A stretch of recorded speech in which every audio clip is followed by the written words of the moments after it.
Before we begin, I do want to introduce the individuals that are here with us today. Thank you for coming in. The purpose for this meeting, before we begin, the purpose for this meeting is to help you understand the STAAR accountability measure that is set by the state and how you can help your child as parents and what you can do and recommendations that we're going to give you, how to read the report card, what it means, and how, when you go to school, what questions to ask. That's the reason we're here today. So, la razón por la cual estamos aquí en esta tarde es queremos darles una sobrevista sobre el sistema de contabilidad del estado de Texas y queremos darles herramientas para cuando se vayan esta noche, se vayan con herramientas que pueden ayudar a sus hijos cómo mejorar en su tránsito académico, cómo le podemos ayudar en tales cosas. Okay. My name is Abel Aguilar. I'm the Assistant Superintendent for Elementary Schools, Elementary Education and Leadership. Mr. Elias Trevino is our bilingual ESL Director. We will be presenting the STAAR accountability this afternoon for you. We also have several administrators here present. If they could please stand. Thank you for coming. If you can please stand, those of you that are in the crowd. Some teachers, campus staff, thank you for joining us this afternoon. We also have some central office staff here, Mrs. Peterson, Ms. Brewer, Ms. Garcia, Mr. Garza. Thank you for joining us.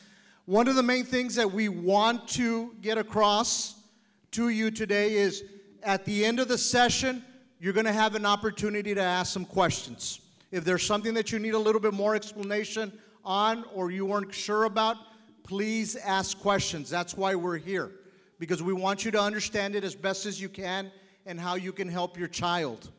Va a haber oportunidad al fin de la presentación.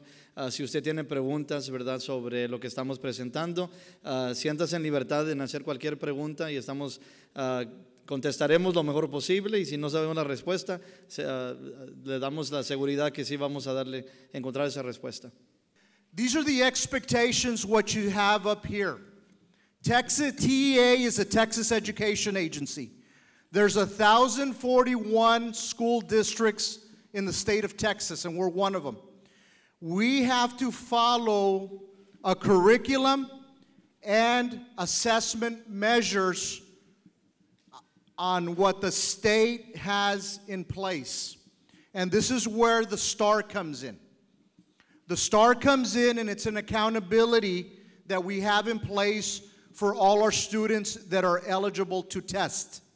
So right here, we have parents, because you either have a child that's in 3rd, 4th, 5th, 6th, 7th, or 8th, because it's for elementary and middle school. Because the STAAR test, it's 100% STAAR for elementary and middle school. We're going to talk a little bit about once they get to the high school, it's going to be a different percentage. But the reason we're here is because we're going to briefly go over this, that we believe that all students can learn and achieve at high levels. This is a system, accountability system, that just came out, and it can be very complex. It can be difficult to understand. So the more that you hear it, the more that you read it, the better that you're going to understand it. So if you've heard it a few times, it's okay to hear it again. So, las expectativas son importantes.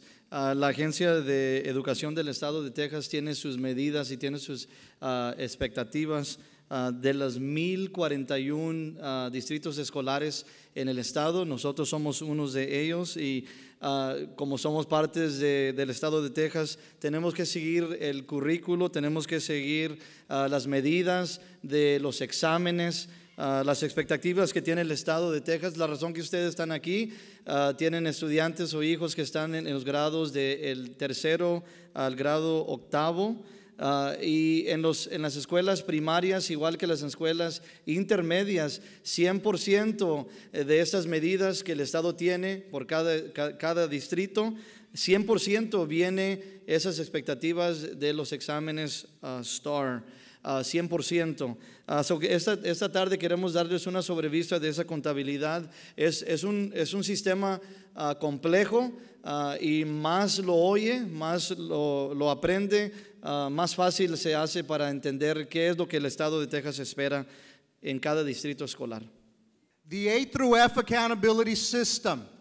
In years past, for those of you that had children that went through the state accountability, back then you would hear the word exemplary, recognized, acceptable, in need, and unacceptable.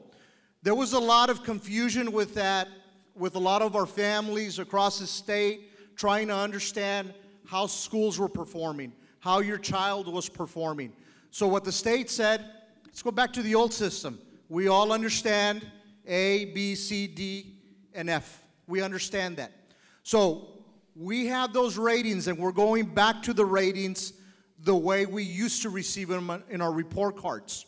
And as you see there, it's still the same level of performance, but now they have that letter grade. So when you associate a letter grade with the campus or how your child is doing, then we're going to go back and look, and we're going to discuss that when we go back to the report cards that we're going to discuss in a minute. A través de los años hubo mucha confusión en, así como padres, entender cómo están mejorando, cómo están progresando nuestras escuelas. Y el estado de Texas hizo la decisión de regresar a un sistema cual usted y yo podemos entender, ¿verdad? Conocemos el sistema de la letra A, está haciendo muy bien, la letra F no muy bien. Esos son los nuevas etiquetas en los diferentes grados. El año que entra, cada escuela va a recibir una calificación de A, B, C, D o F. El Distrito Escolar de Weslaco ya recibió su medida y estamos con una B, reconocidos. This first rating that came in, the district receiver rating, and we received a B rating. We were 86 for our district. So as you know, if we go into the A, of course we need to be a 90 on there. We missed it by just a few points, but it took a lot of hard work. It took a lot of hard work from the parents at home, the children, our teachers, our staff, everyone involved in our schools, everyone working together, and we're continuously working to try to improve that progress. And we know that we're making gains and we're making strides, and we know that everyone working together, we're going to continue showing improvement. We're going to jump into the next slide, please. There's 3 domains, okay? We're going to try to keep this as simple as we can. The state is going to be looking at 3 different domains. Those 3 rectangles that you see there is what we're going to be talking about. The first one that you see right there is called student achievement. So the best way to remember student achievement is, how did your child score? Did your child score in the 90s, 80s, 70s, 60s? Hopefully not, but that's student achievement. How did he or she score? Then we're going to talk a little bit more in detail. Then we're going to go into school progress, and we're going to talk about closing the gaps on how they evaluate our schools, how they evaluate our district, and how it all comes together. El estado de Texas se va a estar enfocando en 3 áreas en cada distrito, cada escuela.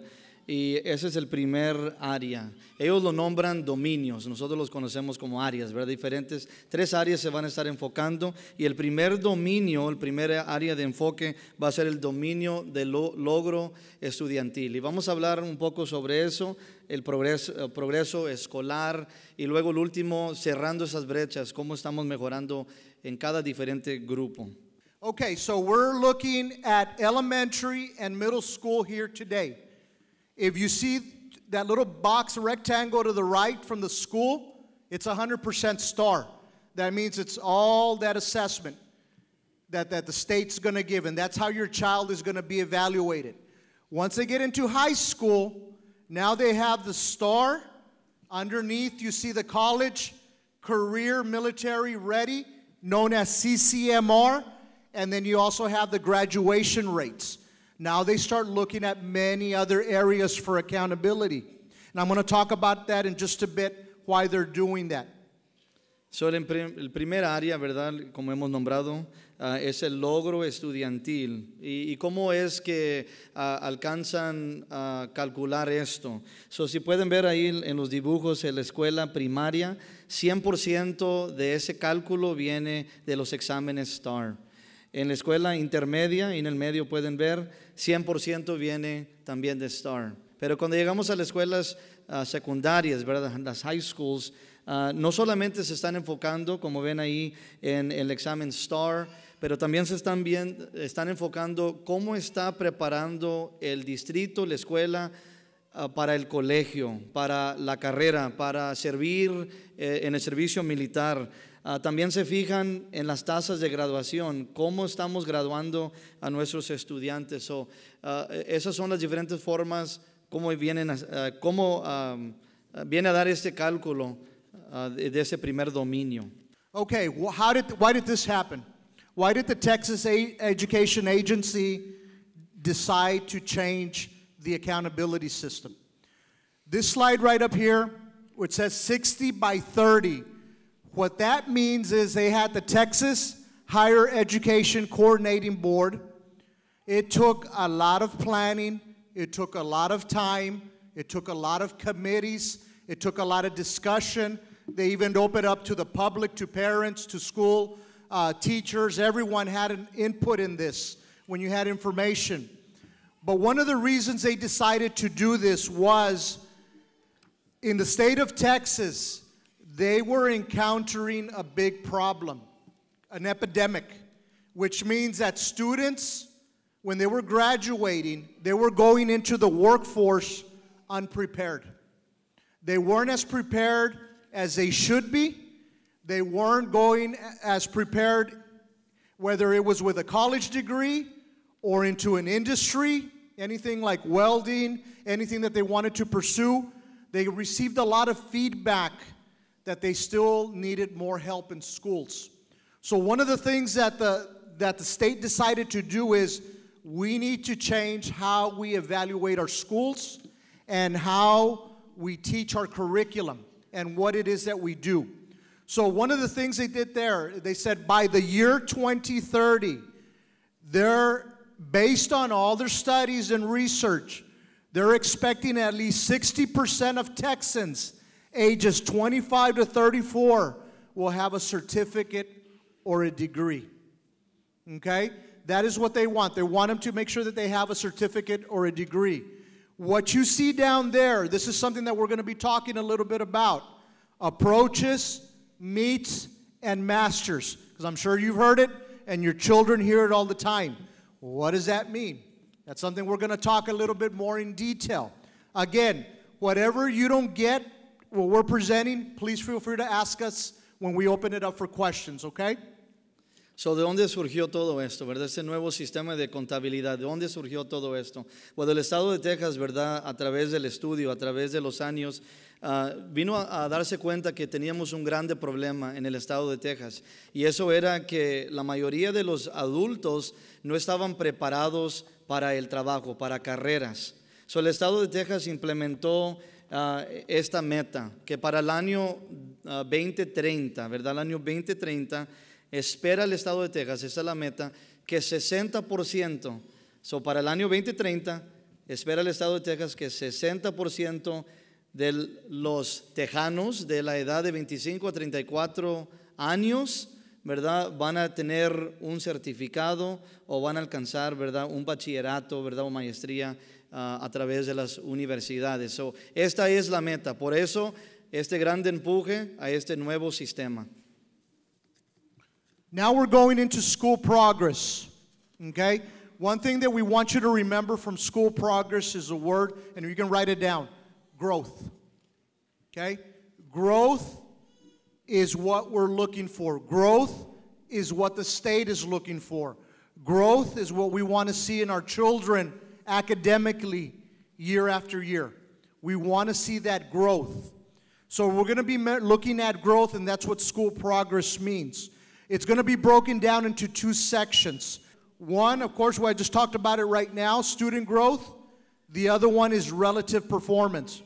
Relative performance means economically disadvantaged students.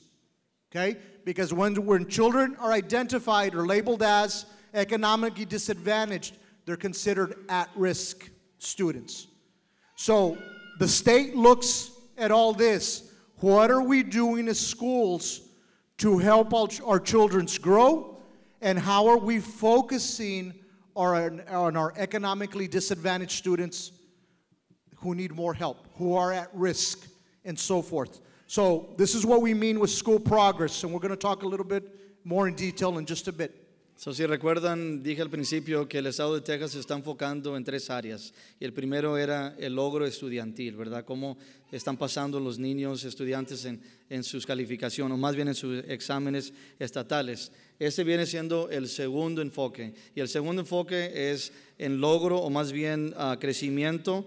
Está viendo el estado de Texas, quieren ver progreso escolar. ¿Cómo están progresando nuestros estudiantes de un año al otro? Y tiene dos partes. Y la primera parte, en este aspecto, el progreso escolar, cómo están progresando de un año al otro. Y también se está enfocando, ¿verdad?, en cómo están las escuelas haciendo trabajo, o cómo están progresando las escuelas a los estudiantes que son o que están en desventaja económica, aquellos de bajos recursos.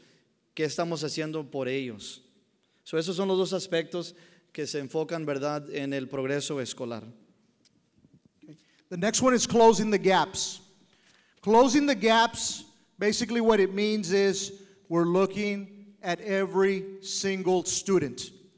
We're looking at every single student, whether they're economically disadvantaged, special ed, they're English language learners, they're LEP students, they're limited in English.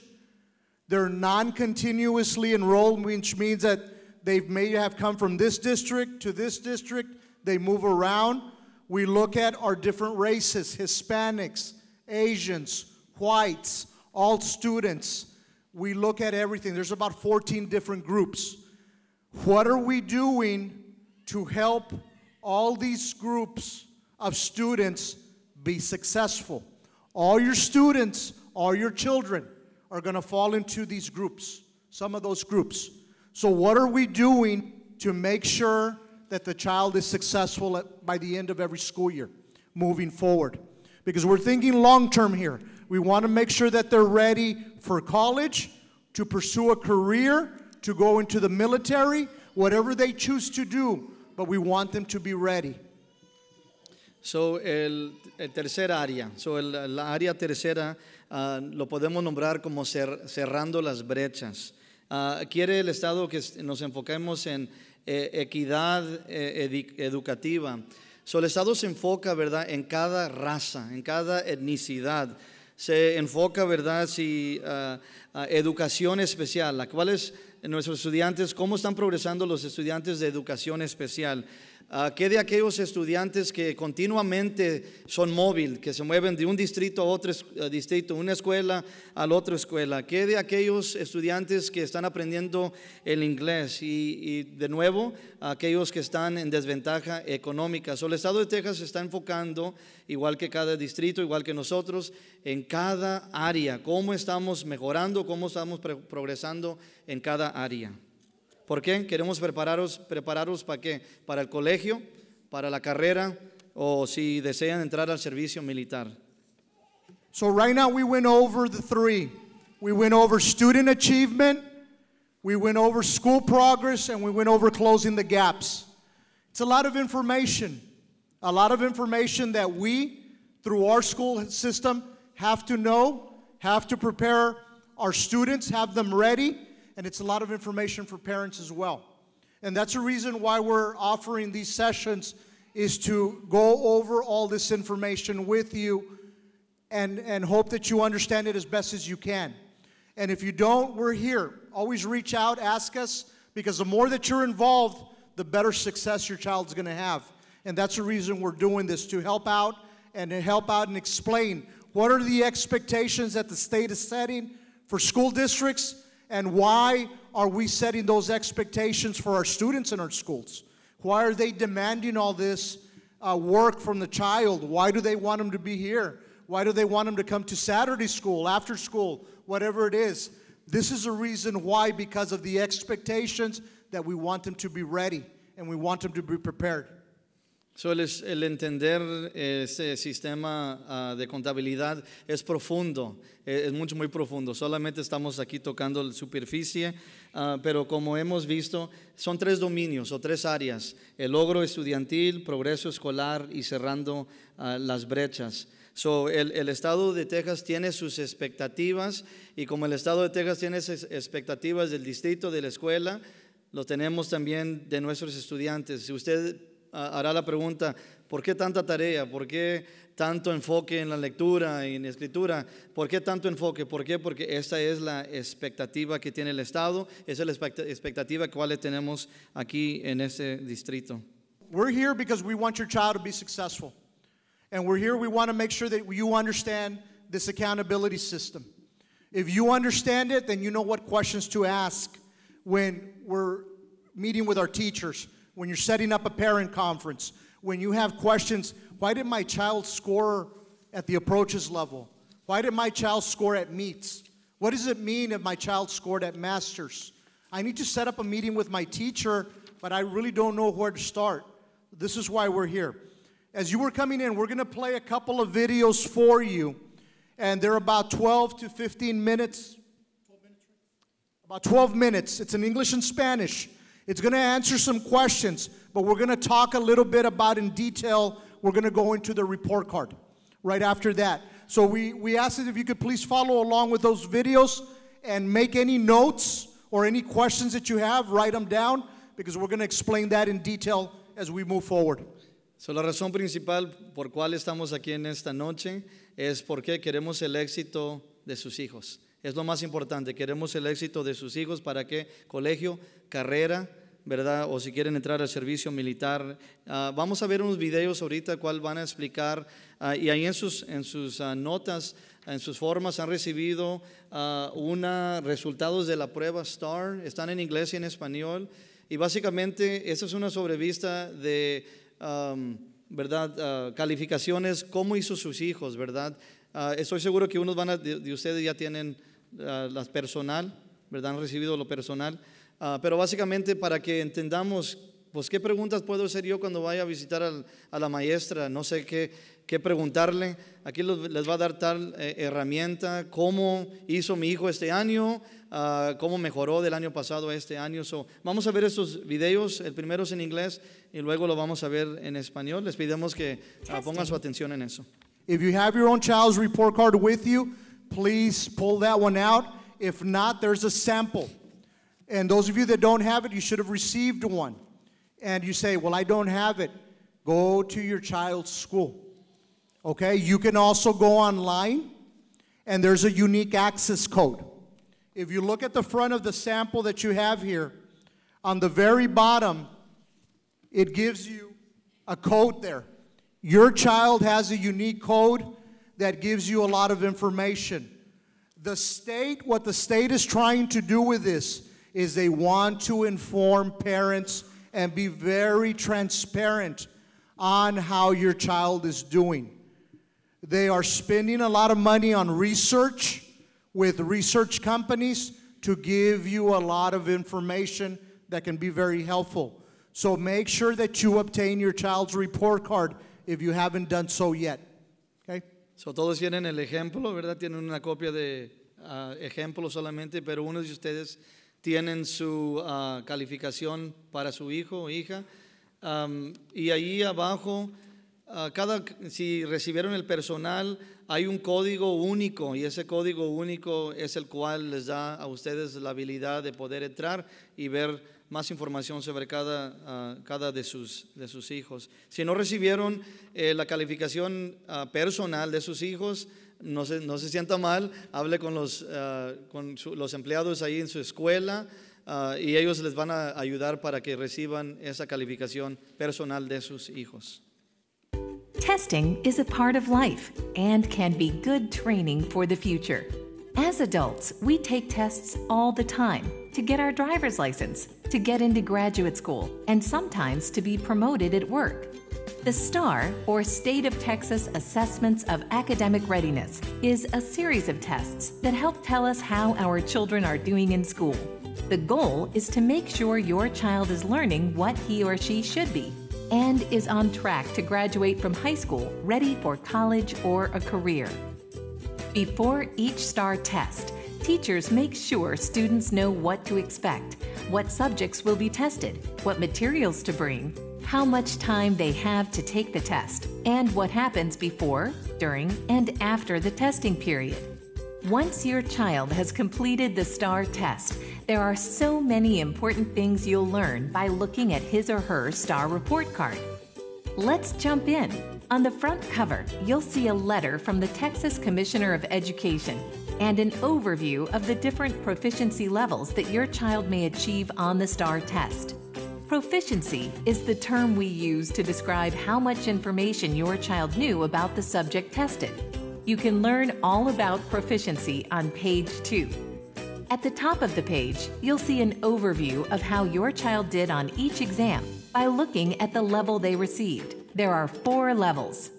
Master's grade level means your child showed a strong understanding of the subject material and is well prepared for success in the next grade. Meets grade level means your child showed a good understanding of the subject material and is ready for the next grade. While there is room for improvement, your child doesn't need a lot of extra help in this subject. Approaches grade level means your child showed some knowledge of the material, but doesn't show an understanding of some of the most important parts. This is still passing, but it's likely your child will need extra help in the next grade. Did not meet grade level means your child doesn't have enough understanding of the material and did not meet the grade level learning goals. This is not a passing score, and your child will need significant learning help and support in the coming year. Below the main overview at the top is more detail about your child's results for each test. You'll see a bar graph showing the score ranges, far left being the lowest and far right being the highest, your child's exact score, and where they fall along the score range. You'll also notice that the 4 sections of the bar graph match the 4 proficiency levels that can be achieved. To the right, you'll see your child's percentile score comparing their performance to other grade 8 students across Texas. If your child is in high school, page 3 will continue to talk about proficiency. If your child is in elementary or middle school, the page is all about growth. When we say growth, we are referring to the progress your child is making from year to year and how much they have improved across grades. The first type of growth you'll see is how your child did on STAAR reading and math this year compared to last year. Much like proficiency, your child's growth is also shown in levels, and there are 3 possibilities. Accelerated growth, more than expected. Expected amount of growth. Limited growth, less than expected. Your child is given a growth level based on the difference between their current score and the score from the previous year. Keep in mind that if your child has the same proficiency level for 2 years in a row, let's say master's grade level last year and master's grade level again this year, the growth may not look high, but your child is still doing very well. On the other hand, if your child improves from did not meet grade level to approaches grade level, he or she may have high growth, but still has areas that need improvement. Below is more information that shows Lexile growth. This measures your child's reading level and tells you the difficulty of the material your child can read and understand. The book cart has sample books for your child's grade level. The chart to the right shows Lexile History. The green blocks show the growth expected in each grade level, and the black dot next to the number shows your child's Lexile score. You can check back after each STAAR reading test to track your child's reading growth over time. And finally, the back cover includes resources to help your child succeed in school, including activities to do at home and questions to ask your child's teacher in a parent-teacher conference.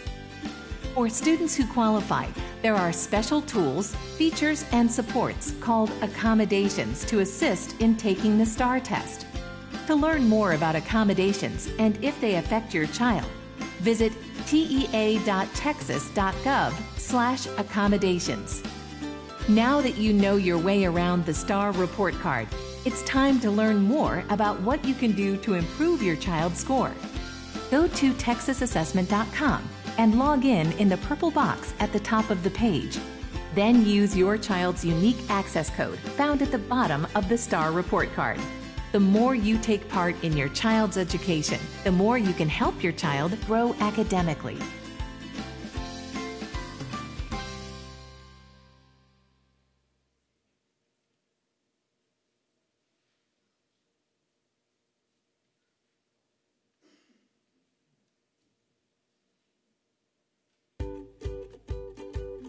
Las pruebas son parte de la vida. Nuestros hijos tomarán pruebas para obtener una licencia de conducir, para entrar a la universidad y hasta para obtener ciertos trabajos. STAAR son las siglas en inglés para State of Texas Assessments of Academic Readiness. Son una serie de pruebas que nos ayudan a saber cómo se están desempeñando nuestros niños en la escuela. El objetivo es asegurar que su hijo está aprendiendo lo que se espera que aprenda y que está en curso y tiempo para graduarse de la escuela secundaria, preparado para la universidad o la vida laboral. Antes de cada prueba STAAR, los maestros se aseguran de que los estudiantes sepan qué esperar en la prueba, qué materias serán evaluadas, qué materiales llevar, cuánto tiempo tienen para tomar la prueba y lo que sucede antes, durante y después de la administración de la prueba. Una vez que su hijo haya completado la prueba STAAR, usted aprenderá muchas cosas importantes observando el informe de resultados de la prueba STAAR de su hijo. Veamos de qué se trata. En la portada, usted verá un mensaje del Comisionado de Educación de Texas y una descripción de los diferentes niveles de dominio que su hijo puede obtener en la prueba STAAR. Dominio es el término que usamos para describir qué tanta información sabía su hijo acerca de la materia evaluada. En la página 2, usted puede ver más información acerca del dominio.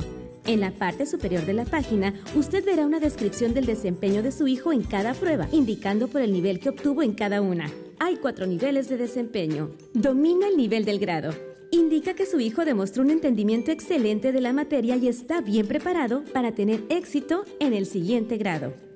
Cumple con el nivel del grado. Indica que su hijo demostró un buen entendimiento de la materia y está listo para el siguiente grado. Aunque puede mejorar, su hijo no requiere mucho apoyo adicional en esta materia. Cerca del nivel del grado, indica que su hijo demostró cierto conocimiento de la materia, pero no demostró un entendimiento de algunos de los elementos más importantes de la materia. Este nivel sigue siendo de aprobado, pero es probable que su hijo necesite ayuda adicional en el siguiente grado. No cumplió con el nivel de grado. Indica que su hijo no tiene suficiente conocimiento de la materia y no cumplió con los objetivos de aprendizaje del grado. Esta no es una calificación de aprobado y su hijo necesitará bastante apoyo académico adicional el año entrante. Debajo de la descripción que aparece en la parte superior, hay más detalles acerca de los resultados de su hijo para cada prueba. Usted verá una gráfica de barras que muestra los rangos de calificaciones, siendo el extremo izquierdo la calificación más baja y el extremo derecho la más alta. La calificación exacta de su hijo y dónde se ubica dentro del rango de calificaciones.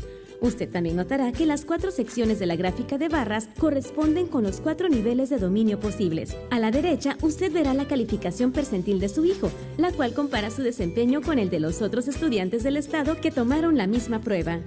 Si su hijo está en la escuela secundaria, la página 3 continuará hablando acerca del dominio. Si su hijo está en la escuela primaria o intermedia, la página trata acerca del avance.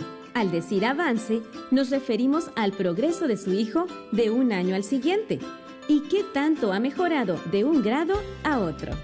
El primer tipo de avance que verá es cuál fue el desempeño de su hijo en las pruebas STAAR de lectura y matemáticas este año en comparación con el anterior.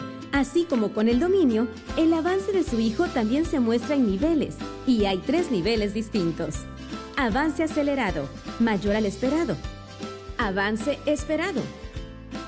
Avance limitado, menor al esperado.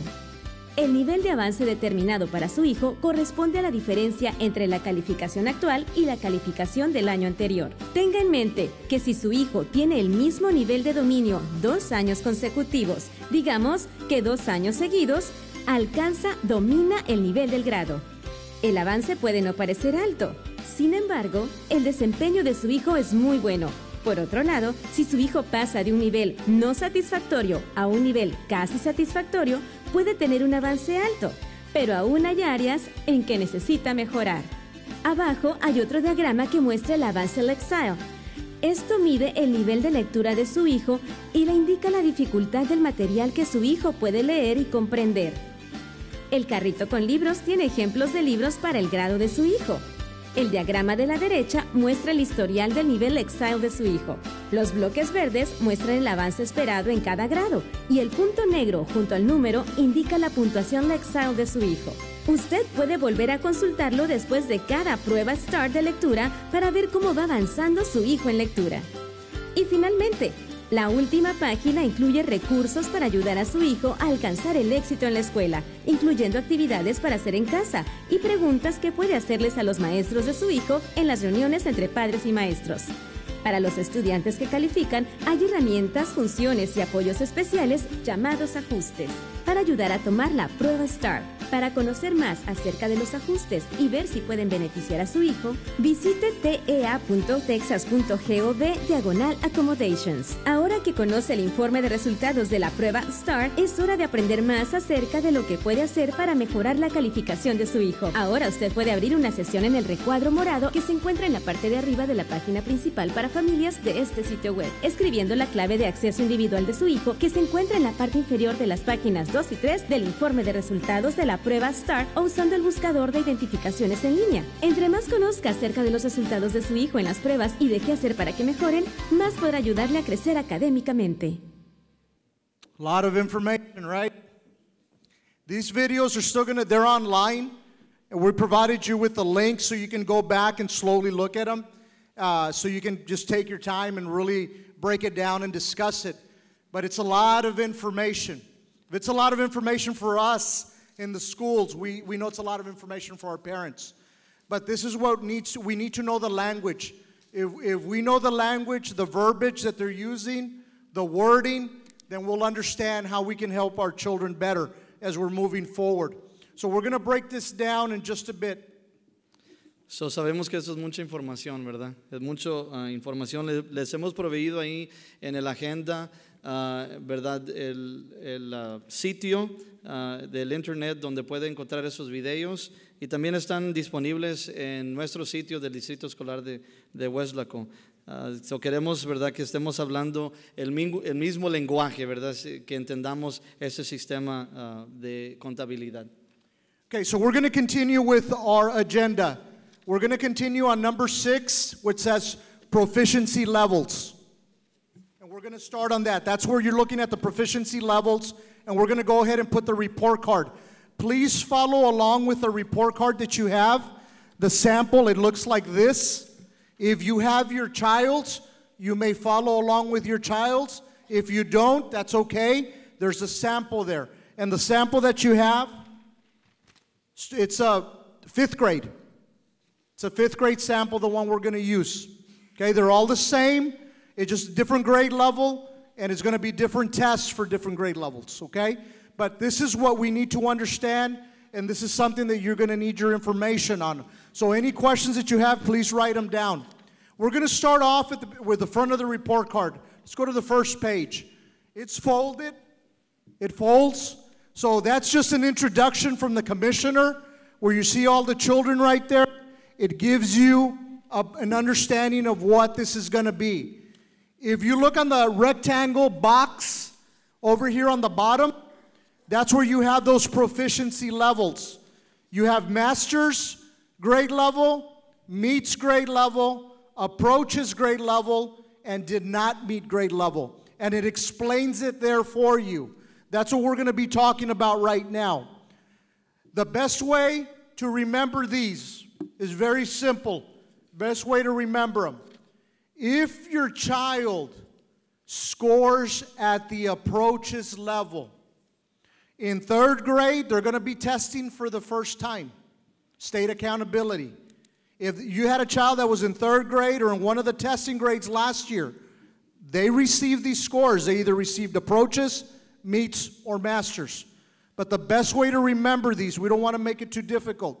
If your child hits the approaches or scores at the approaches, it means that your child passed, but your child is still is going to have problems the next school year.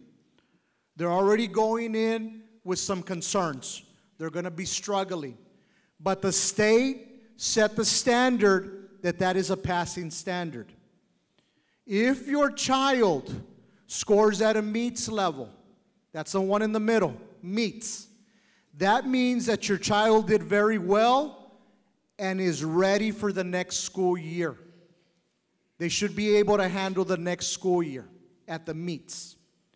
If they score at the masters, that means that they're scoring much higher. They're doing very well. They're mastering the content. Okay? Now, what we don't want them to fall in is a did not meet. That's the one we don't want to hit. If we're falling at the did not meet, that's a big concern. So that's something that we should be meeting with our child's teacher and setting up those conferences to see what we can do to help the child move forward. I want to give you a little bit of information. What the state and what they have done with all their research, they're saying that if a child consistently scores at the meets level, that means that the child will have a 65% chance of passing their first year of college, non-remedial courses. 65% chance. If they score consistently at the master's level, they will have a 75% chance of completing their first year of college, non-remedial courses. That means pure college work. Okay? So what you hear from the schools is we want them at the meets or higher. That's what you have to remember. We want them at the meets or higher. Meets or masters. Okay? So, viendo sus resultados del STAAR, si tienen, ¿verdad?, su personal de sus hijos o tienen el ejemplo, realidad esto es una hoja que se dobla, ¿verdad? Se dobla y ahí al principio en la primera página, esta página que está a la mano derecha, aquí en la pantalla, donde están los niños, ahí están, ¿verdad?, unas palabras que nos da el comisionado del estado de Texas. De gran importancia. Abajo a la mano derecha están los diferentes niveles, nos dan una explicación, definición de los diferentes niveles, ¿verdad?, que sus hijos alcanzan en los exámenes. El superior, ¿verdad?, es que significa que domina el grado. El segundo es que cumple con el nivel del grado. El tercero viene siendo que está cerca del nivel del grado. Y el último dice, no cumplió con el nivel del grado. Podemos ver, ¿verdad?, que nos dice el estudio que si el estudiante alcanza ese nivel alto que domina el nivel del grado, tiene un porcentaje o probabilidad, 75% probabilidad que va a pasar todas sus clases el primer año en el colegio. Piense esto, consistentemente, cada año mi hijo está alcanzando, que domina el nivel grado, alcanza ese nivel. Eso me está diciendo a mí como padre que el primer año del colegio mi hijo va a pasar todas sus clases. Tiene una probabilidad de 75%. Si llega al siguiente nivel, el nivel que significa que cumple con el nivel del grado es el segundo, eso significa que tiene una probabilidad de 65% de probabilidad que va a pasar su primer año en el colegio de las clases, ¿verdad? ¿Qué es lo que esperamos como padres? Que nuestros hijos alcancen esos niveles. ¿Por qué? Queremos que tengan éxito en el colegio, tales cosas, ¿verdad? No queremos que lleguen a ese nivel más bajo. El nivel más bajo, que significa no cumplió con el nivel del grado, no está preparado para este año y mucho menos para el año siguiente. Esos niveles, el cual están apuntados ahí, si tienen sus hojas personal, les da a ustedes, nos da a nosotros mucha información que si nuestros hijos están preparados para el siguiente grado.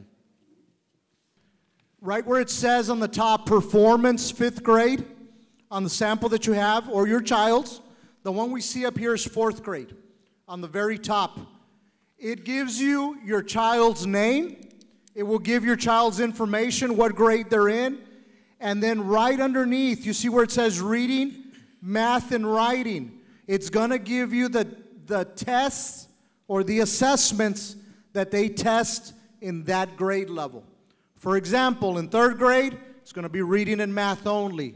In 4th grade, it's going to be reading, writing, and math. In 5th grade, it's going to be reading, math, and science. So it's going to vary. Same thing when you go to 6th, 7th, 8th, and high school, depending on the grade level.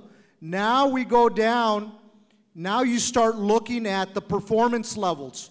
As you see the sample here, reading. It tells you, so you, like what you saw in the video, you see the different performance levels. It starts off with did not meet, grade level, approaches, meets, and masters.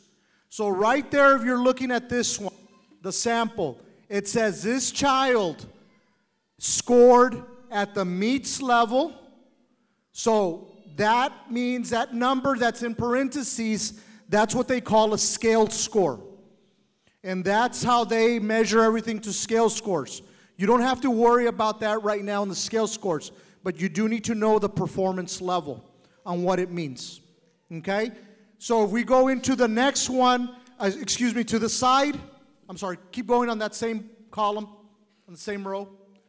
On there it tells you how they scored. It says category, understanding, analysis across genres. They got 2 out of 8 right. On the next one was understanding analysis of literary text. They got 15 out of 15 right. It gives you a breakdown on how they did on all the questions and what you can talk to your teacher about. So that's very important, because what this tells you right there, the child that took the 5th grade reading test, there were 36 questions asked, and this child scored 30 of them correct. That's how they hit the meets level. Okay, so that's what you have to be looking at, those report cards. How did my child score? How did my child do? Then you go back to the next assessment. If there's another assessment, which would either be math or more, depending on the grade level, you're going to have the same information. So that is what performance levels are. Did not meet, approaches, meets, and masters. Focus on meets or masters. That's what we need to push. That's what we need to be focusing on. That's what you want to have your discussions with your child and your child's teacher. That's what we're looking at, meets or masters. So you see there, it's a sample for math and writing. Same thing. It breaks it down for you. It gives very specific information for your child on there. Everything's broken down. Bueno, so viendo ahí el ejemplo que tienen. Do you have it in Spanish, Ruth? You can put that up there. Lo vamos a ver en español. So, la segunda página. So aquí nos está dando un ejemplo de un tercer grado. En el tercer grado, los 2 exámenes que se enfrentan los niños, los estudiantes, es lectura y matemática. Comparación, el 4º grado es lectura, matemáticas y también la escritura. Y en el 5º grado viene siendo la lectura, matemáticas y las ciencias. Aquí nos da una sobrevista a cuáles fueron los exámenes que este estudiante tomó en este año. Pueden ver allá, el nombre es Miguel Castro. Este no es es ficticio el nombre, no es una persona en realidad. Eso nos da un ejemplo de Miguel Castro, que en lectura, pueden ver en lectura, en el rojo dice ahí que no, ¿qué dice? No cumplió, no pasó el examen. Y nos da, ¿verdad? No solamente nos dice que no cumplió, pero también nos dice cuál fue esa calificación. También en matemáticas, lamentablemente en matemáticas, Miguel también no cumplió, y podemos ver ahí su calificación un poco más abajo. En nuestro enfoque, ¿verdad? Queremos, tenemos que, como padres y también en la escuela, empujar, ¿verdad? Que nuestros estudiantes estén enfocados en el área de cumple el nivel del grado y domina el nivel del grado. Eso nos da solamente una sobrevista de, ¿verdad? Cuál fue la calificación, dónde cayó, ¿verdad? Su calificación, tal cosa. Nuestra meta es que lleguen a ese, que cumple el nivel de grado y domina el nivel de grado. No solamente eso, pero a la mano derecha nos da también la categoría, el cual ese examen se enfocó. Nos da la categoría. Pueden ver el número 1, comprensión, análisis de distintos géneros. Este estudiante Miguel alcanzó o contestó 0 correctas de 5 preguntas. El número 2, comprensión, análisis de textos literarios. Él hizo mejor o más peor. ¿Qué hizo? Mejor, ¿verdad? Porque 14 de 15. Y el último, comprensión, análisis de textos informativos, alcanzó 0, ¿verdad? De 14. ¿Cómo nos ayuda esto? Pues como padre puedo ver el área que necesita mi hijo, el ayuda. Puedo ir a hablar con la maestra y decir, ¿cómo le puedo ayudar yo como padre a mi hijo que mejore en el número 1 y el número 3? We're going to go to the part with progress. You have it on the sample. Now we're moving to the other side. The progress. Remember we talked about progress. Can anyone remember what's the word? Growth. That's what we're looking for. We're looking for is growth, that the child grows from 1 year to the next. How much did they grow? And that's what we want to look at. How much did they grow academically? Not how tall they grew. How much did they grow academically? How did they do? What you're looking at here is we want you to remember a few words. So if you go back to your agenda, this is the agenda for today. We already went over the proficiency levels. The next one on the agenda, it says growth year to year. It says scale score. There's 3 words that we want you to remember. Accelerated, expected, and limited. Okay, you see those words. Accelerated, expected, and limited. That's going to let you know how much your child grew from the previous year. If they're testing in 3rd grade for the first time, they don't have anything to show the previous year because it's their first time. But if they tested last year in 3rd or another grade level, you're going to be able to see the growth. How did they grow from this year to the next? What was their growth? So what we want to see over here, this is an example. You see reading and you see mathematics. You see this little box right here where it says it's got the 2 little balloons and it's got that little line going across. You have 1 school year and then you have the next school year. If the balloon is going up, that means your child is growing. That means they're growing from year to year. That's from 1 year to the next in reading and math. Now, right there, the difference between limited, expected, and accelerated, the best way to remember. Limited means they grew very little. Expected means that that's what they should have been expected to do at that grade level. And accelerated, they did better than what was expected. So that's the best way to remember those. Limited was very little, or they stayed the same around there. Expected, they expected growth. Accelerated, they did much better. So that's what you got to look for here. In this sample that we see here, they got accelerated progress, good growth in reading and math. So that indicates there your child showed more progress than expected for 1 year of instruction. So that's very good. That's very good when they show that accelerated growth of expected or accelerated. So that's what you have to look for your child if they've already tested. You want to see that. If they're not, if they were limited, I recommend that you go set up those conferences with your teachers, your child's teachers, and talk to them. I'm concerned. My child was at a limited growth last year. What can I do to help him, or what else is being done?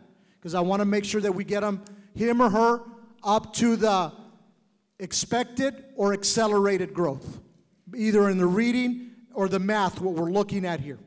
Okay?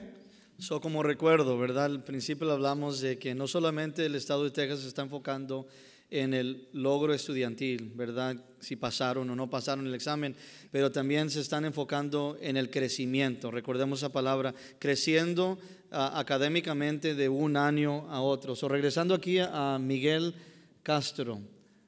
Perdón, no vamos a tener aquí. I don't know if you have another example. Sí, vamos a ver otro. No vamos a ver crecimiento aquí. ¿Por qué? Porque no hay examen en el segundo grado, ¿verdad? Vamos a ver uno de cuarto grado. En lo que vamos a enfocarnos aquí en este estudiante, vamos a usar el de inglés. Viendo este estudiante John Smith, queremos ver, ¿verdad?, crecimiento de un año a otro. Las palabras o el vocabulario, las palabras que se usan es, hubo crecimiento acelerado, hubo crecimiento esperado o hubo crecimiento limitado, ¿verdad? Creció más de lo que se esperaba, creció lo que se esperaba o creció o no creció, fue limitado. Y aquí podemos ver que John Smith, este joven, este niño, en el área de lectura tuvo un progreso acelerado. ¿Qué significa? Que este niño creció académicamente más de lo esperado en lectura y lo mismo en la matemática. No solamente queremos, cuando ustedes vean esa calificación personal, resultados, no solamente se enfoque pasó o no pasó, no se enfoque solamente en eso, pero creció mi hijo, ¿verdad? Creció académicamente de un año a otro. Hemos experimentado estudiantes de que un año a otro no pasaron este año, pero hubo un crecimiento muy grande. Hay que enfocarnos en todo eso, ¿verdad? Fíjense en si pasaron, pero también queremos ver, hubo crecimiento de un año al otro. We're going to continue on the report card on the very bottom. You see that child right there with the black hair? The important word to remember here is Lexile. Okay? The state is focusing on a Lexile measure. What does that mean? When they talk about a Lexile measure, it tells you right there underneath, the Lexile measure indicates the difficulty of the materials that your child can read successfully. How can I make that determination as a parent? When your child is reading material, the best way to remember this, when your child is reading a book, can your child read it fluently, and does your child understand it? That's a good measure of a good reading level for your child. Your child may be able to read a higher level book, but he or she may not comprehend. They may not understand it when you ask questions. That means that's a difficult level of reading. Just because they can read the words doesn't mean that they're at that level. They have to be able to read and be able to comprehend. They have to have both. They have to have that level of understanding. So a Lexile measure is right where a child can read it and understand the book very well. If it's too low of a level, that's not challenging the child. So we have to find appropriate measures. So what they do is they use a Lexile level.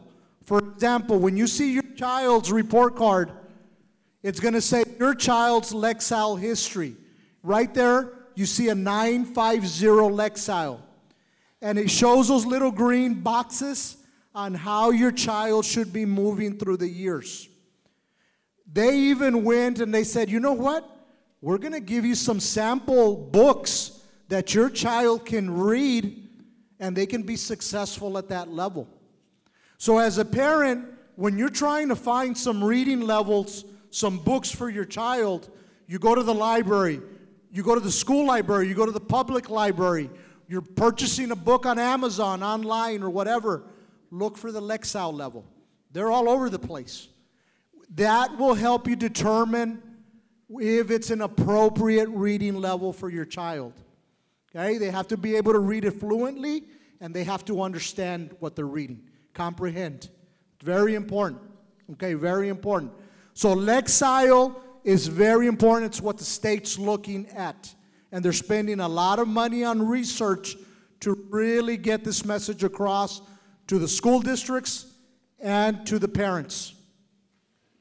No solamente nos da el reporte, esa calificación o resultados, nos dice, pasó mi hijo, no pasó, ¿verdad? Dominó.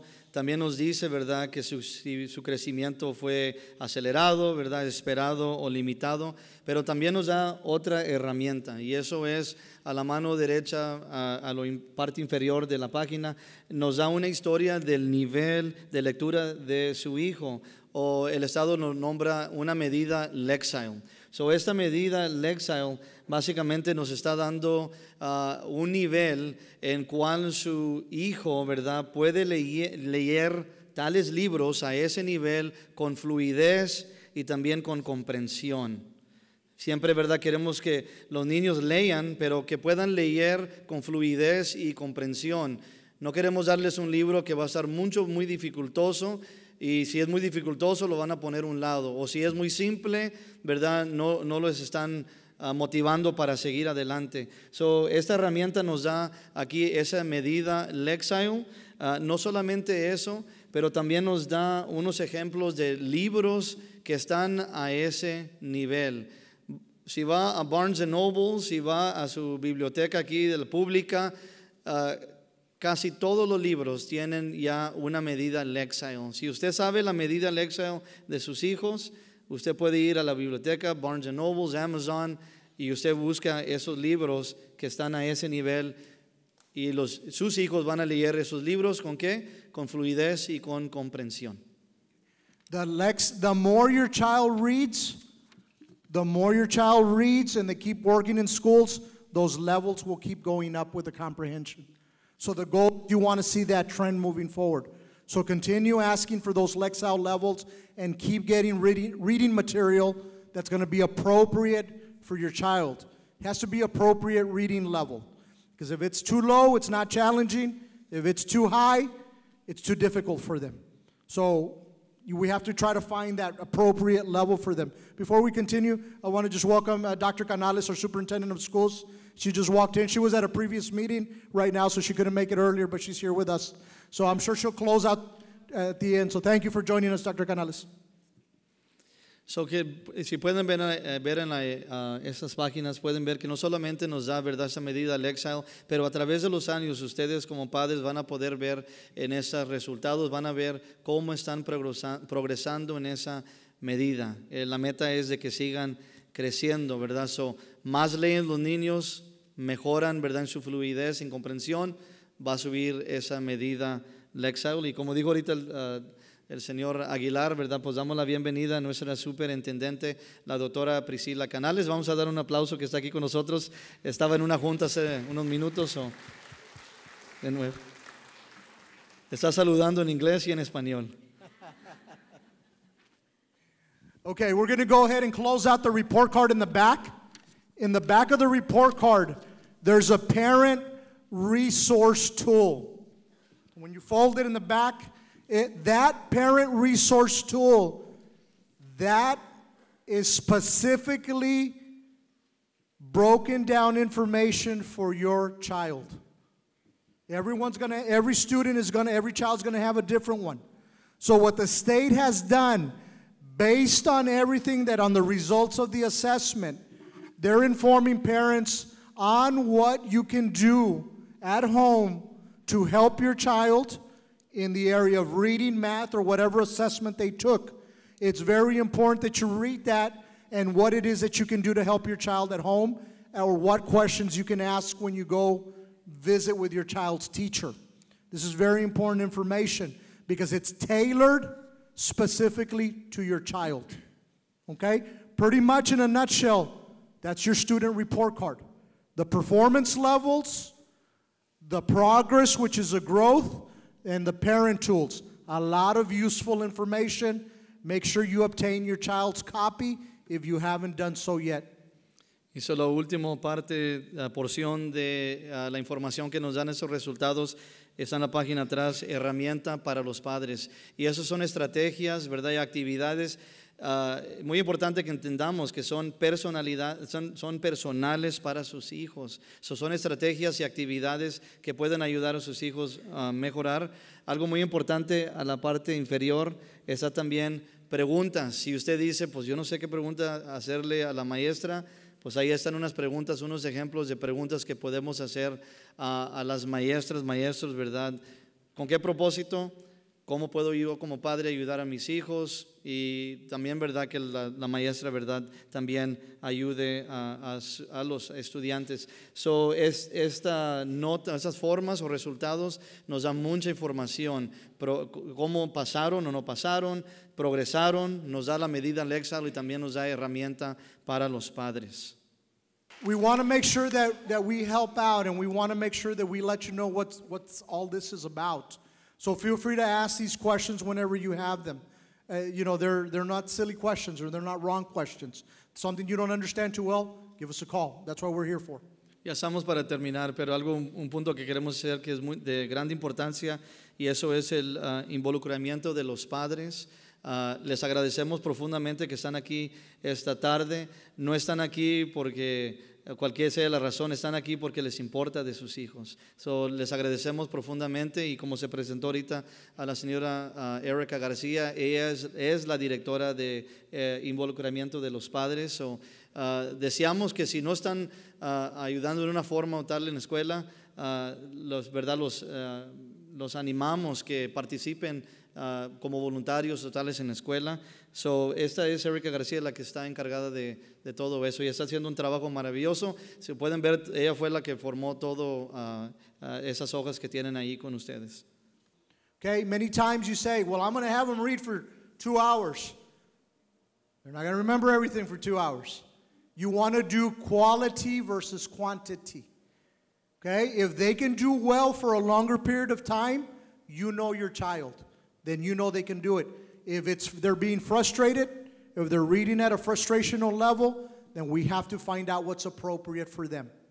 But at least a minimum of 20 minutes a day, which can be easily done, will expose them to 1.8 million words per year. Not only them, to us.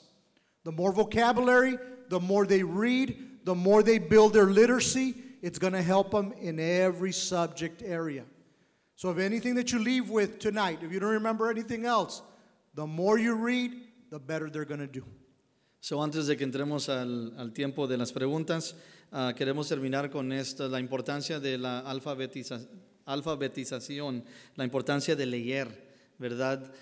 Como dijo el señor Aguilar, es importante, ¿verdad? La calidad, el tiempo que están leyendo en comparación a la cantidad.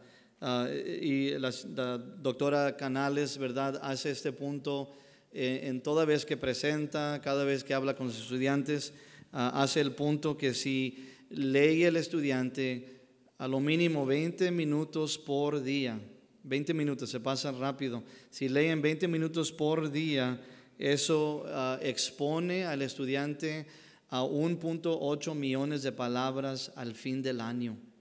Piense eso, 20 minutos. ¿Qué hará 30 minutos? ¿Qué hará 1 hora en leer? La importancia de leer. Más lee, mejor va a progresar, mejor va a ser el estudiante. La importancia de leer.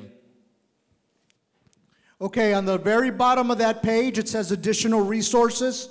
For those of you that like to do research online, you have the Texas assessment, a lot that was shared with you. That's where we received our tools and our resources. You can also go to the Texas Education Agency. Gives you a lot of information as well if you want to research a little bit more. So again, we're available to help out. The schools are available. Reach out to your child's teacher, your child's principal. Ask those questions. Find out where your child's at. What we're going to do at this time is we're going to turn it over if any of you have any questions on what was presented today. If you have a question, please ask. Some may have the same question that you have. Or is there something that you didn't understand? Please ask, because we're here to try to help you understand it better. That's our purpose. Como mencionamos al principio, ahí en su página, en la parte inferior, hay recursos adicionales. Si quieren ver los videos de nuevo, más información ahí lo encuentran. Ahorita vamos a abrir, si alguien tiene preguntas, no se queden con la pregunta, porque si ustedes tienen la pregunta es posible que alguien más tiene esa misma pregunta. Vamos a abrir ese momento ahorita para preguntas. Solamente levanten sus manos. Just raise your hand if you have any questions. El señor Garza, la señora García van a pasar a traerles el micrófono. There's no wrong questions. Feel free. We have a question back there? Yes, ma'am, go ahead. They're going to walk the microphone over. Yes, I have two kids in Cuellar Middle School. This is their first year here. They came from Mexico, from Monterrey, so they're learning English. At house, when I put them to read, are they supposed to be reading English books, or is it okay for them to read Spanish books? Very good question, ma'am. The very good question. When you're looking at that, we have to find out what is their level of instruction that they're receiving at the school. Okay? So one of the things that we have to find out, are they receiving the level of instruction in English, or are they receiving the majority of the instruction in Spanish? That's what we want to find out first. Then to find out with the teacher when they've been taking their tests, are they taking their test in English, or are they taking it in Spanish? So, yeah, so it's going to be English in middle school, what they're taking. So one of the things, and I'm sorry because I'm more thinking of the elementary right now, but one of the things that you're looking at is, what is it that we can do to help them at their level of instruction where they're at? Okay, because the language is new to them, I'm assuming, right? So it's new to them. So then we have to find what's going to be appropriate for them, and working with your child's teacher to find out how they're going to be successful in doing well in the test. But that's a very good question.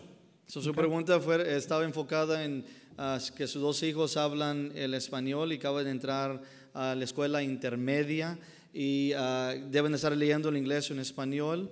El estado de Texas, ¿verdad? Del grado 6 hacia el tiempo de graduación, el enfoque es en inglés, pero queremos que entiendan que nuestras maestras las preparamos, ¿verdad? Y reciben entrenamiento en cómo ayudar a los estudiantes, ¿verdad?, a hacer esa transición del español al inglés, específicamente en esos grados, porque los exámenes están totalmente en inglés. So, las maestras están preparadas para ayudar en eso.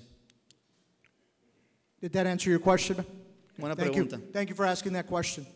Any other questions? ¿Alguien más? Yes, ma'am. Ahí viene el micrófono.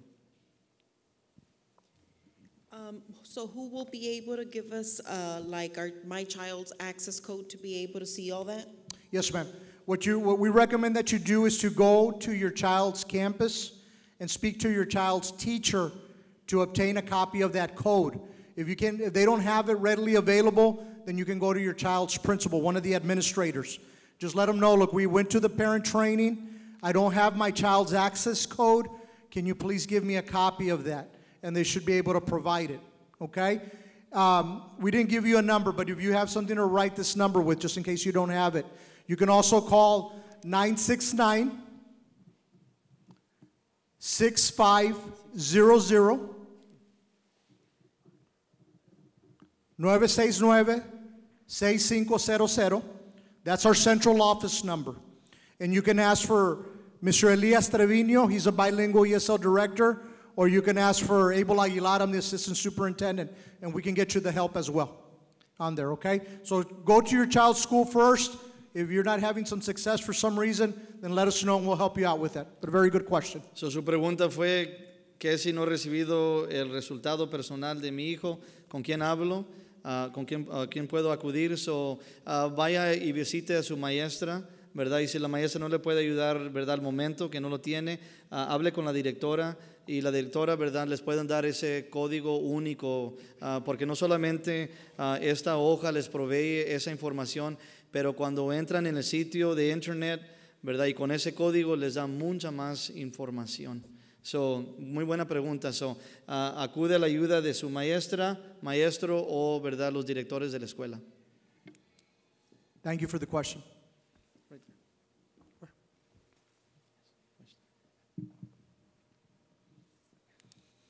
Yes, ma'am. Buenas tardes. Es una pregunta, un comentario. Mi niña es la primera vez que va a tomar el examen y algunos padres me habían comentado que como que el examen de STAAR era como pérdida de tiempo para que no se les enseñaba lo que tenía que estárseles enseñando en el año y se enfocaban más en estar sobre el examen.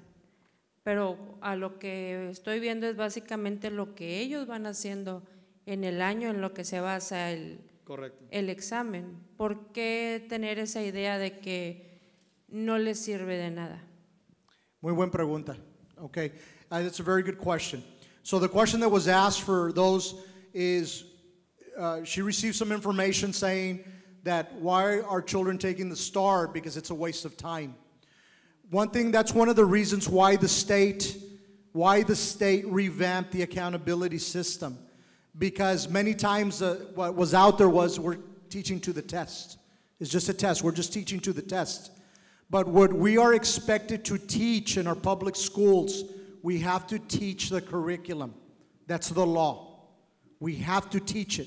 Each grade level has a set of curriculum standards for the subject areas in that grade level, and we have to teach that. The test that your child tests on the test is made up of all that curriculum to see how well they're mastering it and how well we're teaching.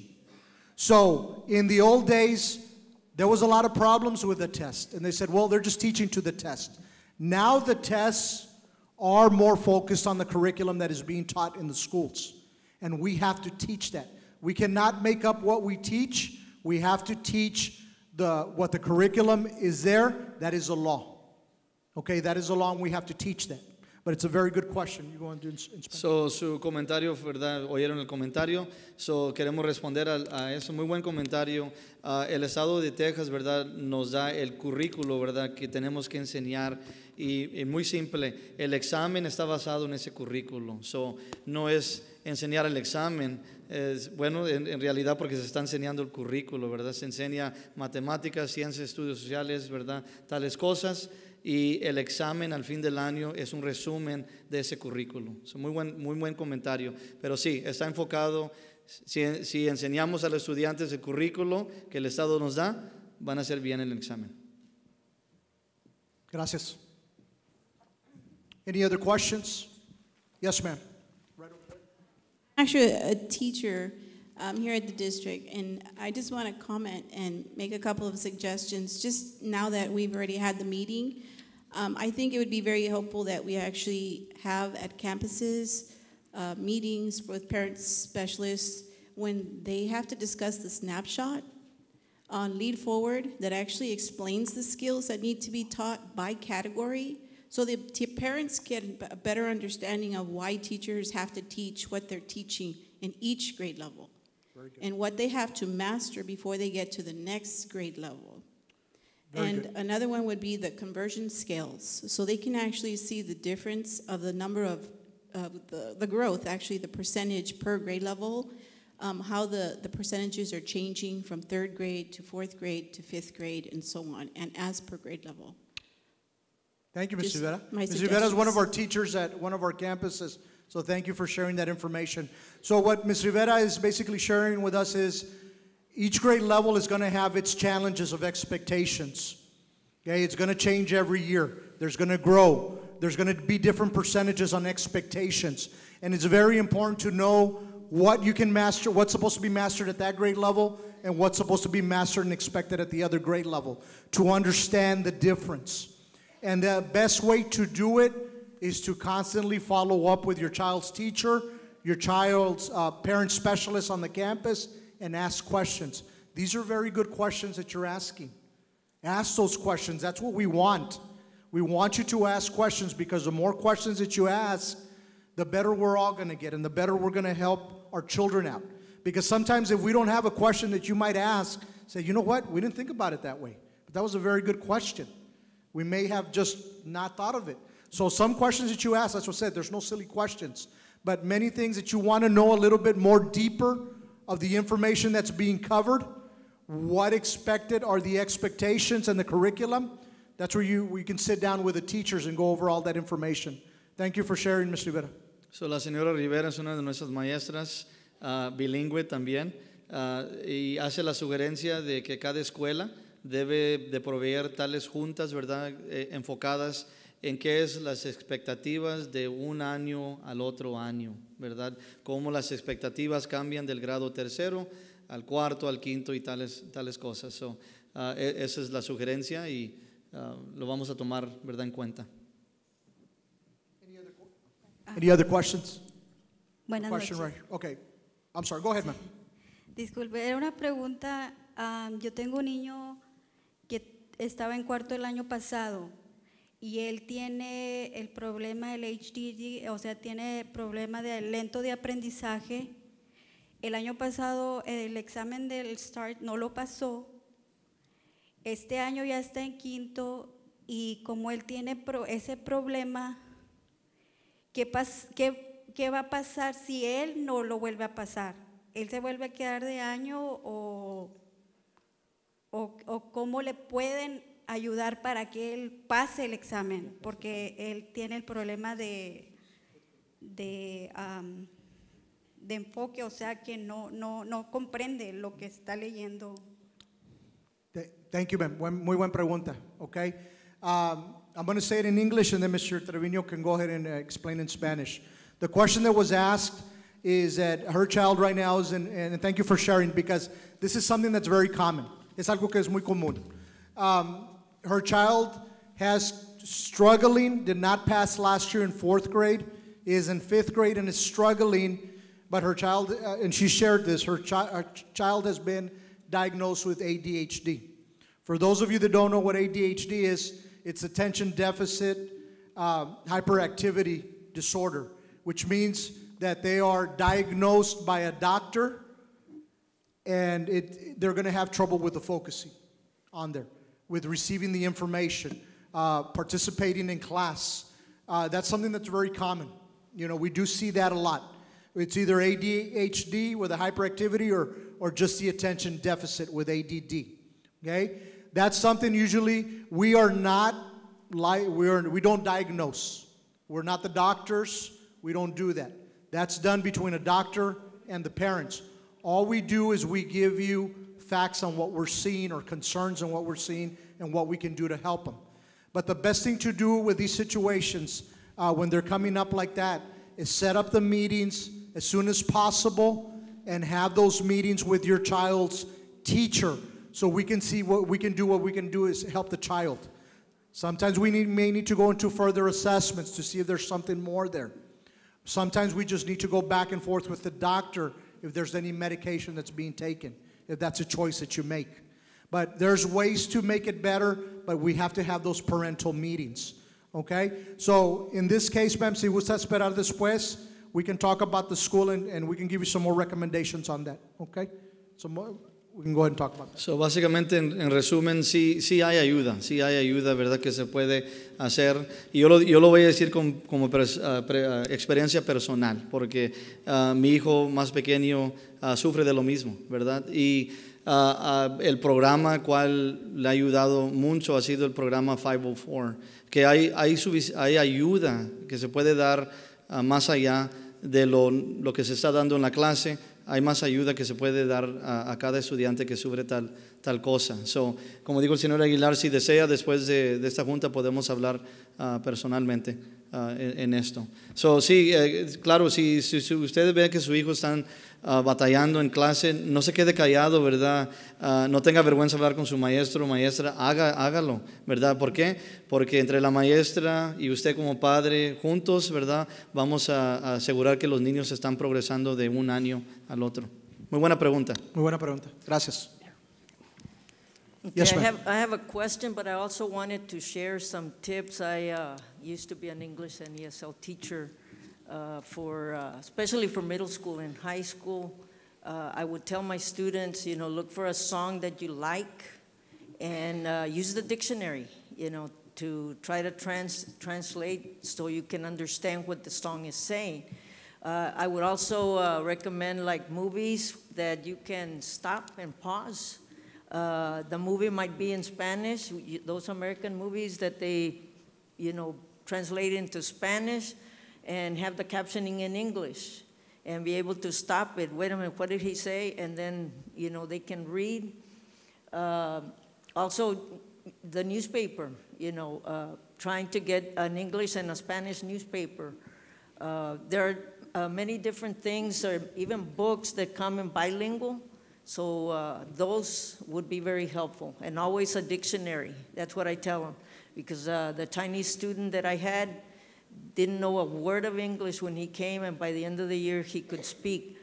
Because everything I told him, I wrote it for him, and he would look up directions and everything. And that's how he learned. So that's how, I recommend that students do it. My question is very simple. The access code, is that for 3rd through 4th, or like my grandchildren just went into 3rd? Would they have an access code too? They will have an access code once they test. So the access code is given to them once they receive the data from the assessment. So then it's 3rd grade. As soon as we receive our results back, the parents will be receiving information with all that. But you can also access that access code once they test. But very good question. And thank you for the tips. I also wanted to share on that poetry. Poetry is very big. So poetry, there's a lot of research out there. If you expose your children to a lot of poetry and you practice with that, why? Because they're short readings. A lot of good vocabulary. You can ask a lot of questions. They can read through it much quicker instead of being frustrated with a lot of the readings. But there's a lot of good that can take place with poetry, with songs, as you mentioned. You can also, those are good ideas and good tips on there. So thank you for sharing. And yes, if they're testing for the first time, they won't receive their access code until they take the assessment and we receive the results back. But very good question.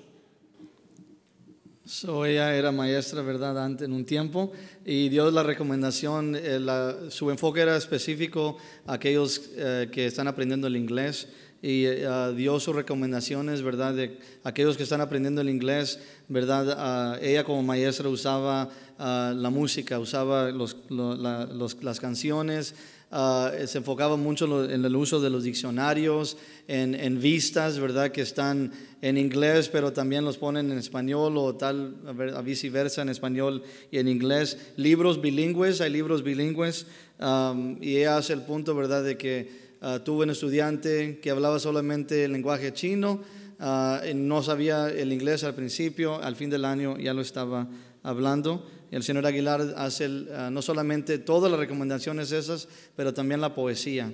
La poesía es de mucha importancia. Hizo la pregunta a ella, ¿qué si no tengo el código único? O más bien en 3er grado voy a recibir un código único. Sí lo van a recibir, pero después que tomen el examen, ¿verdad? Toman el examen y luego. Ahorita si sus niños están en 3er grado, pues no han tomado el examen, ¿verdad? No va a ser hasta el fin del año que reciben un código único. Y ese código único es el mismo que los va a seguir cada año. Very good question. Thank you. Any other questions out there? Yes, sir. Right over there.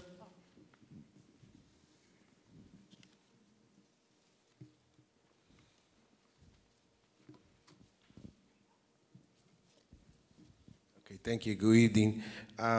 Based on the scores that I have a 7th grade child. Based on the scores, you guys apply it to the next grade level, or do you get them on Algebra 1, or you get them to advanced classes based on the scores that he gets?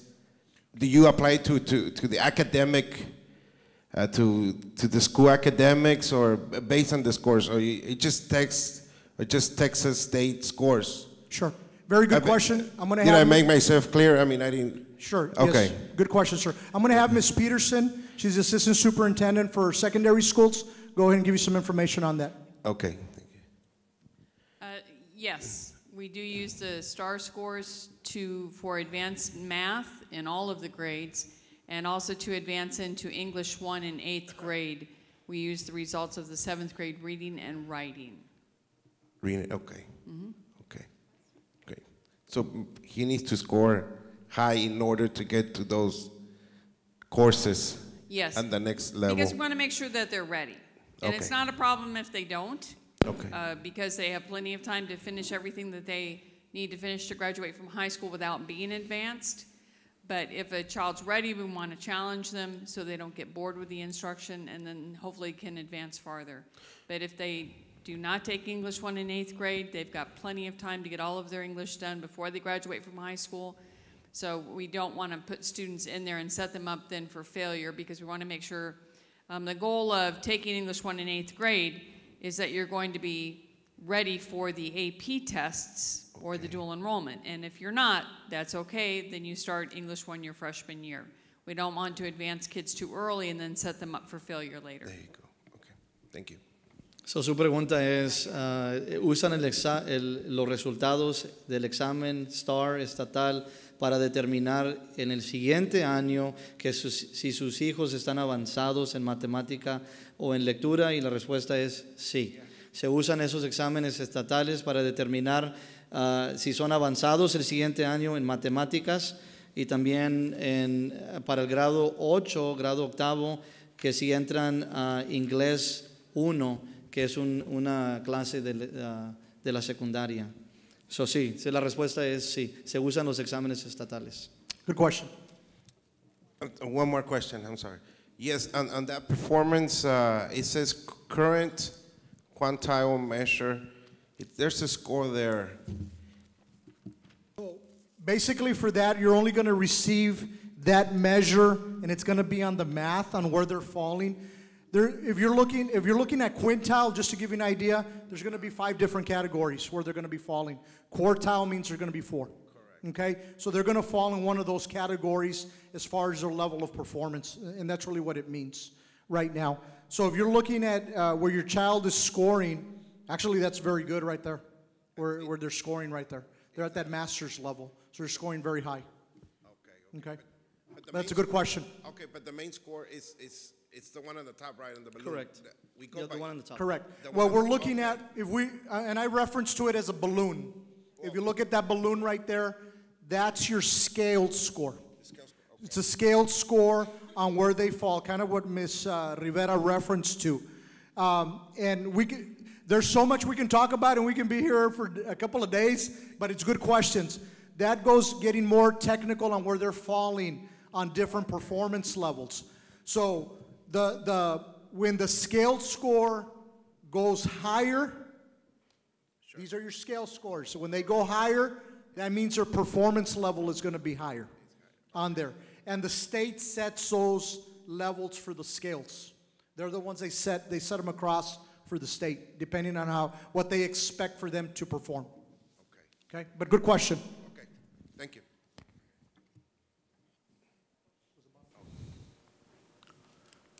Yes, ma'am.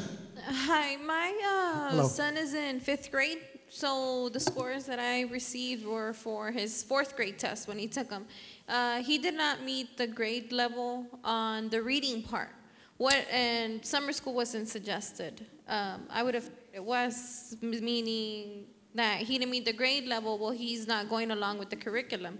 So what happens if now this year that he's in 5th grade, that he retakes it, what happens if he doesn't meet the grade level again? Because he's about to go into middle school next year. Very good question. So I just want to be clear, when you're saying he didn't hit the meets level, or he didn't pass? It just says did not meet. Did not meet, okay. He was in 4th grade? Yes. But he still went to 5th grade? Yes. Okay, so then in that scenario, summer school was not offered to him? No. Okay, so a decision was made to promote him because they felt that the decision that child had done well throughout the year on his scores, and they felt that he would be doing well going into the next school year. Okay? Yes, now, actually, he did have accelerated progress in the reading. He did have accelerated, so he showed a lot of growth. So now this year, or actually next semester when they take the STAAR test again, if he doesn't meet it, will they offer summer school before he goes into middle school? So they make sure that he's going along with the curriculum? He's in 5th grade. He's going to have 3 opportunities to pass it. Okay. Okay? For the reading and the math. Okay. Okay, it's called, yes, ma'am. That was just my concern. Since he's going into middle school, it's all different. No, that's a very good question. Yeah. That's a very good question. So they're going to have the first opportunity that they're going to take in April. then they have another opportunity that they're going to take in May, and then they have another opportunity that they take in June. Okay? Hopefully knocks it out of the park the first time, gets it out of the way, and he's done. We'll work on it. Yes, ma'am. Very good. Very good question, though. Very good question. So, su pregunta estaba enfocada en que el año pasado su hijo no alcanzó, ¿verdad?, ese nivel que se considera pasar, pero no se le ofreció la escuela de verano. Y hace el punto, ella, ¿verdad?, de que, pero su crecimiento era acelerado. So, ¿qué significa, verdad?, que la escuela hizo la decisión, aunque no pasó, pero fue acelerado, ¿verdad?, que hubo una gran probabilidad de que va a ser muy bien en este año. Y el señor Aguilar hace el punto de que en el quinto grado hay 3 oportunidades de que pasen el examen. I do want to ask, he's already taken some assessments, which are CBAs, and he's going to be taking a comprehensive assessment. So by the time we go into Christmas break, they should have at least 3 major assessments that he's taken. But good to be following up with the teachers, see how he's doing up to this point, and see what can be done to make sure he's ready for his state assessment. Okay, but very good question. So ya para este punto, antes de que salgamos al tiempo de Navidad, cada estudiante ha tomado ya exámenes, ¿verdad?, que nos dan una buena sobrevista cómo están progresando. So, pongan muy buena atención en esos resultados de esos exámenes que ya han tomado este año. Yeah. We have a question back there. Yes, ma'am. Yes, I do. I have always been under the impression that if the student does not pass the STAAR test, they are not promoted. Well, there's several factors that are going to go into play. You know, we have to be looking at, we have to go based on our board policy and what we have on there for promotion and retention. So that's going to be the key that we're going to be looking at. But many times when you're looking at that, there's going to be many factors that go into play. And many times when you're having those discussions with your child's teacher or your child's principal, there's going to be reasoning on why the child was retained and why the child was promoted. Okay? So whenever we have those questions or if your child was retained, then we need to know why. Okay? Because we have specific parameters for promotion and retention, what they can and cannot do. And they're for different grade levels. But we also have where the principal will sit down with the teacher or they have a committee and they'll make a decision on whether the child's going to be promoted or not. You know, whether they attended summer school or not. So those decisions are going to be made on the campus, but as a parent, have that right to ask, you know, why was this decision made and on what basis? But that's a very good question. So, su pregunta estaba enfocada en verdad de que ella estaba bajo el entendimiento que si no pasaban el examen de STAAR no cambian de un grado al otro, se quedan, verdad, reprueban el año. Y el señor Aguilar hace el punto, verdad, que tenemos pólizas de la mesa directiva y también se hacen decisiones dentro de la escuela con la directora y comité, se hacen decisiones si ese niño está preparado para seguir adelante o no.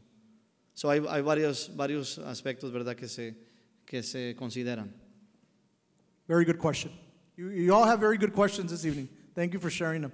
Buenas tardes. Buenas tardes. Más que una pregunta, es una sugerencia. Yo como experiencia de estudiante he tenido otros compañeros y nos preguntamos como por qué hacen lecturas en los exámenes, como yo en high school. Tengo una sobrina que acaba de venir de México y pues no habla mucho inglés. Y creo que se le haría un poco difícil para ella y para otros alumnos que las lecturas estén muy largas, porque como le digo, como experiencia y como de otros compañeros, muchos han dicho, ay, es que está bien larga la lectura y no es muy interesante. Y por eso muchos alumnos a veces reprueban en los exámenes y es como de que no la voy a leer, voy a poner como lo que sea. Y por eso muchos acaban de volada y no se interesan mucho bien en la lectura porque o está muy larga o no es muy interesante. Muy buena pregunta, muy buena pregunta. And I'm going to go back. I'm going to say that she asked why aren't certain decisions made on certain literature that's covered, and she's speaking for secondary at the high school, or why do they choose certain material? Many students lose interest, or it's too much, or it's too difficult. I want to go back to what I stated earlier. We have to follow the curriculum that the state sets, and that is a law. And we have certain areas that we can work within, but we have to teach that curriculum. Sometimes we may not agree with it, that it's the best on what they're doing, but at the end of the day, that's the law that we have to teach. It's a curriculum that we have to teach, whether we agree with it or not. What I do recommend, if a child is losing interest or they're not following through with what needs to be done, set up those conferences with the teacher and find out, my child's not reading, they're not interested, they don't want to come to class. Find out what we can do to try to get them back on track, and find out why. We need to ask why they're not moving forward, or why they're not interested, or why are you teaching this? And then they'll give you more explanation on that. But very good question. So estamos, ¿verdad?, bajo la ley del Estado de Texas y tenemos que seguir el currículo, ¿verdad?, que el Estado nos da. Si estamos de acuerdo o no estamos de acuerdo, ¿verdad? Si es muy larga, ¿verdad?, el examen, o lo que están leyendo no es muy interesante. So les sugerimos, ¿verdad?, que si su hijo está perdiendo interés en leer, tome tiempo, ¿verdad?, de hablar con la maestra. ¿Qué podemos, ¿verdad?, hacer para que el niño, ¿verdad?, de nuevo alcance ese interés? So, sí, hay maneras. Hable con su maestra. Any other questions? Thank you. I have a question. Where are we? It's Okay, me. yes, ma'am, go ahead. Okay, so for Spanish-speaking students, do they have a Spanish STAAR test? Okay. It goes back to what grade level we at. Are we talking about middle school or elementary? Both. Okay. And even in high school. Okay. For the secondary, it's going to be in English, what they're going to be testing, okay? In the elementary, they have the option for English and Spanish, okay? However, many times it's the level of instruction that the child is going to be receiving and what they're going to be comfortable in, okay? Where are they going to be more successful? And that's really where the teacher's going to make that determination on what the success level of the child's going to be, on their language. How are they internalizing the instruction? Are they struggling too much? Do I have to give them instruction in Spanish, or are they able to transition into the English? There's many steps that go into it, how we transition students or bilingual program, everything that we do. But again, it goes back to where do we feel that the child is going to be more successful in? And that's usually what we base the instruction and how they assess in those assessments. But very good question. So, su pregunta es en qué, ¿verdad?, en qué nivel, grados se permite el examen en español. El Estado de Texas permite el examen en español en los grados tercero, cuarto y quinto. Ya del grado sexto hacia el fin de su carrera están totalmente en inglés. ¿Y cómo se basa la decisión que si es en inglés o en español? Bueno, la maestra es la experta en la clase, ¿verdad? Si hace la decisión en qué lenguaje el estudiante está presentando mejor, ¿verdad? Si sea en inglés o sea en español, y si, en cuál lenguaje se siente más confortable. Pero sí es en grado tercero, cuarto y quinto, y ya del grado sexto hasta el 11 viene siendo totalmente en inglés. The key is that we want the child to be successful. So they're gonna try to make a decision that's gonna be where are they gonna have more success, in the English or the Spanish. And sometimes it's gonna take some time to truly gauge that and see how they're gonna do on that. But very good question. Any other questions? I see a hand up there.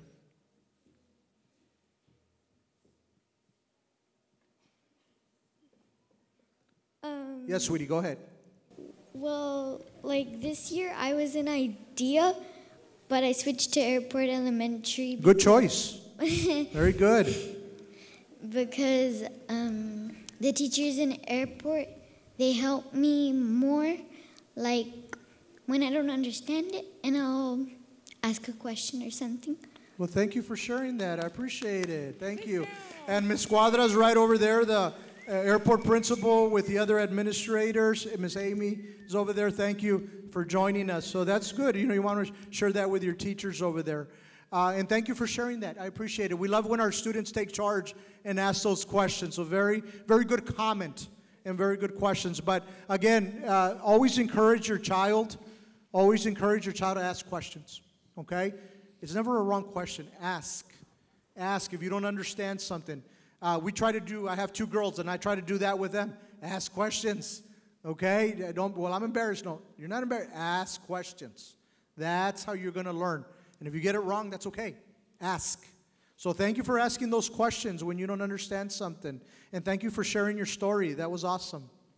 So ella hace el comentario de que él estaba antes en la escuela IDEA, pero ahora está en la escuela Airport, y verdad, hace el comentario de que ella está contenta en Airport por la razón de que cuando ella hace preguntas a sus maestras siempre le contestan, y agradecemos, verdad, ese comentario que ha hecho, y es hermoso oír de los estudiantes, verdad, las experiencias que tienen en sus clases. Gracias.